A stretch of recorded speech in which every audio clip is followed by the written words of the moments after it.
E o que eu fico mais triste é que enquanto tudo isso está acontecendo, as pessoas estão caminhando para um templo de pedra. Embora tenha lido 1000 vezes na Escritura que o templo somos nós, o Espírito habita em nós, sabendo que o Salvador derrubou aquele templo, que ele não tinha nem onde reclinar a cabeça, quanto mais uma casa, e que isso efetivamente não é casa do nosso Salvador. Assim as pessoas esquecem que só há um pastor, um só é o nosso pastor, e esse é o Salvador. As pessoas esquecem que só há um mediador entre o Criador e o homem, o Salvador homem, e vão atrás de líderes religiosos, vão atrás de pastores mentirosos, de pessoas que enganam os outros a troco de dinheiro, não lendo na própria Escritura que muitos seguiriam as suas dissoluções, pelos quais o caminho da verdade seria blasfemado. Não leram na Escritura que no final dos tempos surgiriam inúmeros falsos profetas e que enganariam a muitos, se possível for, enganariam até os escolhidos. E aí fico triste porque muitos não são os escolhidos, porque estão se deixando enganar por essas pessoas. Não percebe que não são enganados os que estão no espiritismo, na Umbanda, na Quimbanda, em religiões esotéricas e outras religiões. Não, esses não estão enganados, esses sabem o que estão fazendo. Enganados são os que acham que estão servindo ao nosso Criador, mas servem ao homem. Que Criador é esse que fez o céu, a terra, fez toda essa maravilha e precisa do seu dinheiro para a obra dele continuar? Você não vê que isso não tem lógica? E a Escritura não apoia isso hora nenhuma.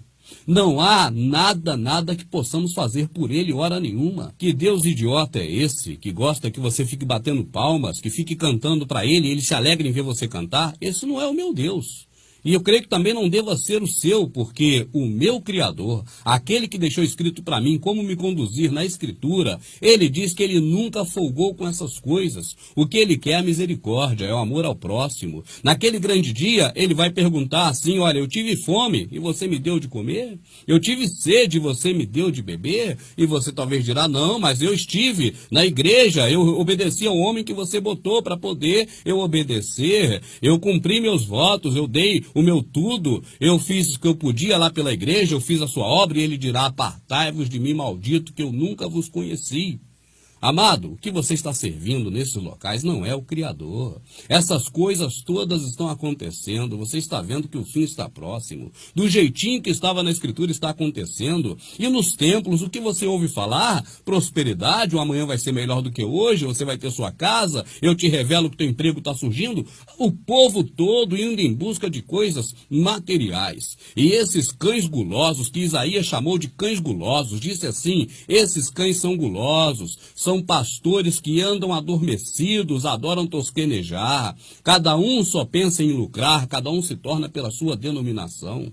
Esses cães gulosos que Isaías já denunciava na sua época, o seu profeta, são exatamente esses que te puxam para esses lugares, invertendo a Escritura. Ide e falai é o contrário de vinde e escutai. Você está indo para escutar esses caras. Nessas sinagogas de Satanás está escrito: todo aquele que se diz judeus, tem práticas de judeus, imita judeus e não é judeu, é sinagoga de Satanás. Coisa de templo era coisa de judeu no passado, que ia naquele templo de Salomão. Os nossos servidores do Salvador mortos nas arenas, crucificados em Roma, atropelados por cavalos, esses que sofreram a vida toda por pregar a verdade e que, pasmem, foram exterminados num período antes de Constantino por Diocleciano, foram totalmente exterminados. Esses nunca frequentaram o templo, porque não participavam da safadeza daqueles homens do templo. Mas eles vão dizer: não, Pedro e João entraram no templo, sim, entraram. E no mesmo dia que eles disseram para aquele cara: não tem ouro nem prata, e que ele subiu no templo, eles pregaram. Quase 5.000 almas reconheceram que aquele lixo não servia para nada e saíram da denominação daquele povo. Tanto que os líderes lá daquela religião prenderam os dois, deixaram os dois presos e julgaram e iam matá-los se eles não fossem libertos pelo próprio Criador.